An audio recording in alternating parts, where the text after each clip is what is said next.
Close your eyes and try to imagine absolute silence. Not the silence of an empty room, but the silence of an entire continent buried under 2 kilometers of ice. We are in Europe, 50,000 years ago. What are now the bustling streets of London, Paris, or Berlin were then tundra wastelands, where the ground was permanently frozen and the horizon was an unbroken white line. This was the world of the last ice age, a world that, for any modern human, would be a death sentence in less than 24 hours. For decades, pop culture has told us a comfortable lie.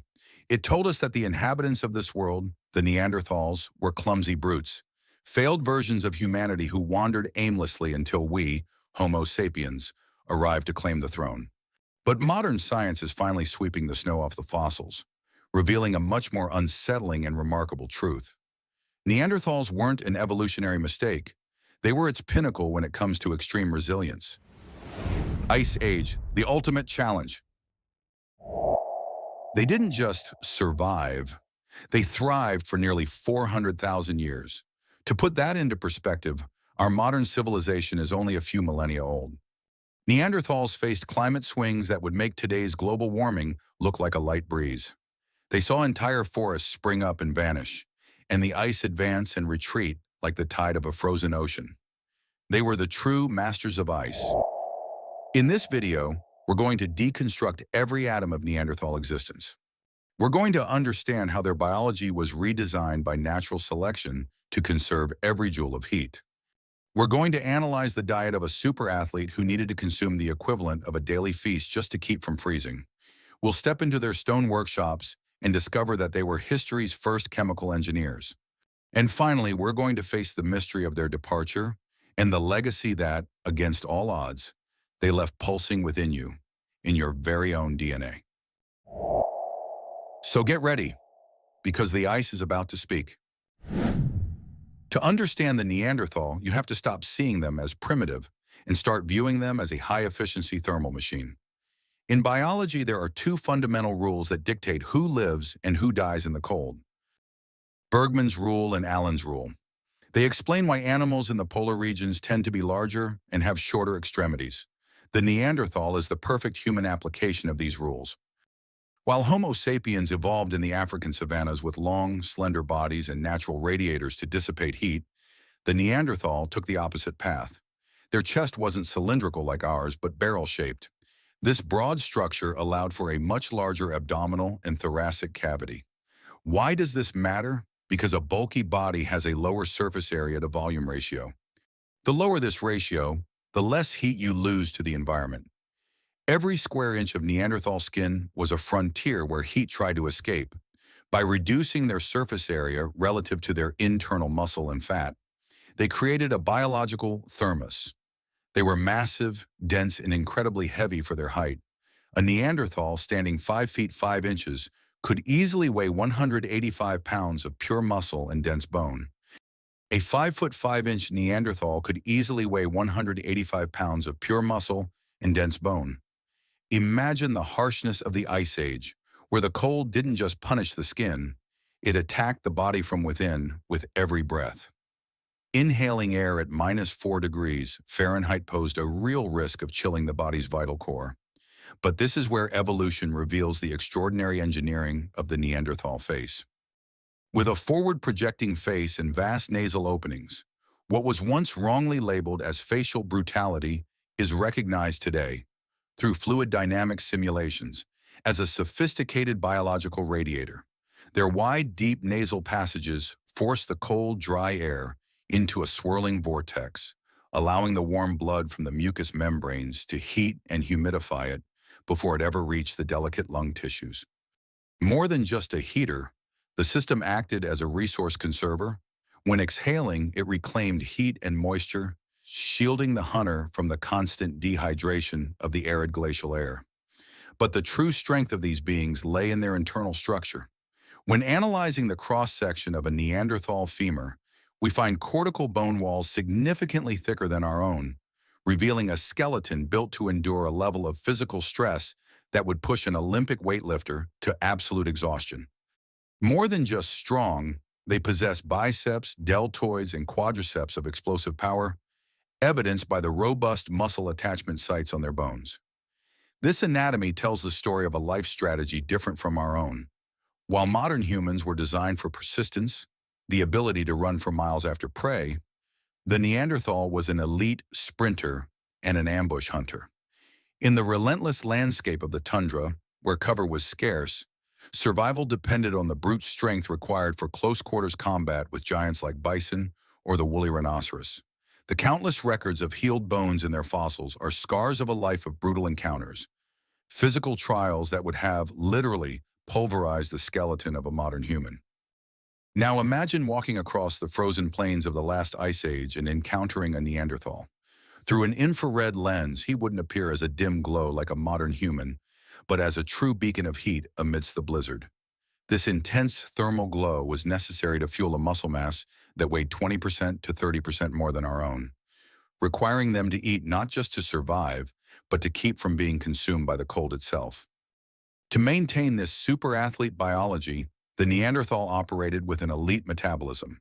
It is estimated that an adult required 4,000 to 7,000 calories a day, a level of energy expenditure comparable to a Tour de France cyclist during their most grueling stages. This fuel was burned through quickly just to maintain internal temperature and move such dense bodies through deep snow. If they failed to hit this caloric target, their systems entered a systemic collapse, where the body would begin to cannibalize its own muscle tissue within a few days. The quest for this fuel turned Neanderthals into hypercarnivores, occupying the absolute top of the food chain, with nitrogen levels in their bones that surpassed even those of wolves and hyenas. They were experts at hunting megafauna, like woolly mammoths and rhinos, but they possessed a refined biological instinct. They knew that too much lean meat could be fatal, causing rabbit starvation that overloads the kidneys. Therefore, they ignored the lean cuts and focused on what was most nutrient-dense: fat, bone marrow, and brains. Obtaining this food was what can only be described as a death rodeo. Lacking long-range weapons, Neanderthals relied on ambush hunting, leaping onto massive prey to pierce them with heavy spears in close-quarters combat. This constant struggle for survival left its mark on their skeletons. Forearm bones bowed by mechanical stress and fractures similar to those of professional rodeo riders, such as cranial trauma and crushed limbs. Every meal was won in a brutal physical duel. However, the lives of these hominids weren't just about meat and blood. Modern analyses of dental tartar reveal that they possessed a profound knowledge of botany. During short summers, they gathered roots, tubers, and even medicinal herbs like chamomile and yarrow. More than just gatherers, they mastered fire, using it as an external stomach to cook vegetables and break down cellulosic fibers, allowing for maximum nutrient extraction. This ability to adapt their diet and use available technology was what ensured the species' longevity in one of the most hostile environments in Earth's history. To understand the Neanderthal, imagine them as a high-performance machine constantly operating at the red line. Just like a race car that voraciously burns fuel to maintain extreme speed and heat, any failure in refueling would mean an immediate engine collapse. The image of the Neanderthal as a savage dragging a wooden club is one of archaeology's greatest injustices. In reality, they were meticulous artisans and materials engineers. Far from being brutes, they mastered the Levallois technique, a tool-making method that required a capacity for abstraction and mental geometry to visualize the finished piece inside the stone before the very first strike. They produced spear points so symmetrical and sharp that they resembled stone scalpels.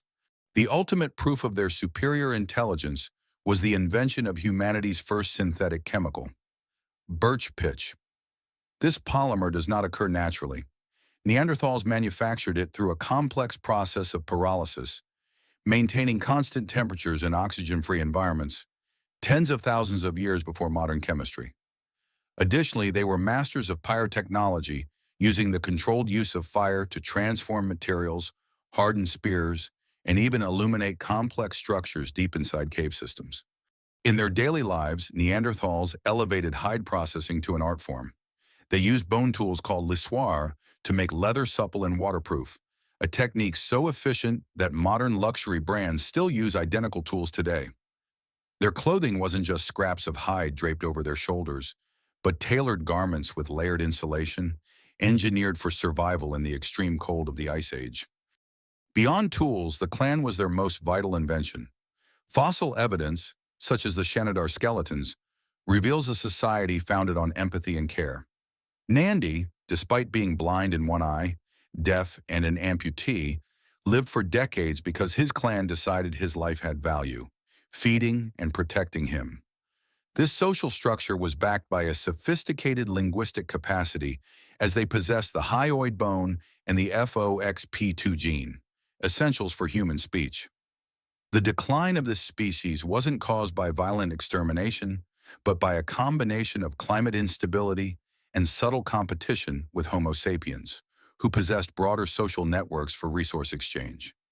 Yet the Neanderthals didn't vanish entirely. They underwent a process of integration. Through interbreeding that occurred millennia ago, they left an immortal legacy in our DNA.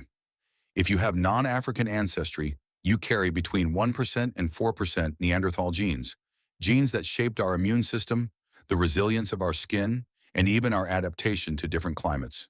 They didn't fail. They became part of us, acting as silent mentors and ancestors whose biological traits still help us face the modern world. Did you enjoy discovering how these incredible ancestors conquered the ice and left their mark on humanity? Then don't keep this to yourself. Leave a like and a comment below.